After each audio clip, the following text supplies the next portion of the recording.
లా లా లా లా లా లా లా లా లా లా లా. రేయ్ జాగ్రత్తగా రా, పడితే పళ్ళు రాలుతాయి. సరే నాయనా. నేరేడు చెట్టు. మనకు చెట్టు ఎక్కడ ఉన్నదా? ఎట్ట నేరేడు పండ్లు తినేది? పడితే పళ్ళు రాలుతాయి. పడితే నేరేడు పళ్ళు రాలుతాయి, తినేయచ్చు. ఎగ్గిరి దూకరా. ఏంద్రో పళ్ళు రాలేదా?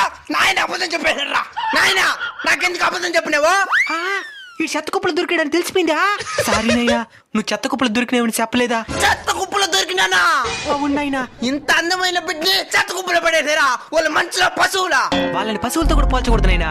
పశువులు కూడా వాటి బిడ్డల్ని కంటికి రెప్పలా కాపాడుకుంటాయి. అనవసరంగా వాళ్ళని వీటితో పోల్చి పశువులు పరువు తీయకూడదు. తప్పు వాళ్ళు చేసి ఫలితం మాత్రం ఇలాంటి బిడ్డలు అనుభవించేలా చేస్తున్నారు. నువ్వైనా పర్లేదు నైనా, నా కంటికి కనబడినవి తీసుకొచ్చి పెంచుకుంటున్నాను. కానీ ఎవరి కంటికి కనబడకుండా ఆ చెత్త కుప్పల్లోని చివరి శ్వాస వదిలేసిన చిన్నారులు ఎంతమందో. మన వాళ్ళకి కామం మీద ఉండే ఇంట్రెస్ట్ కానీ పెంచడంలో ఉండడం లేదు.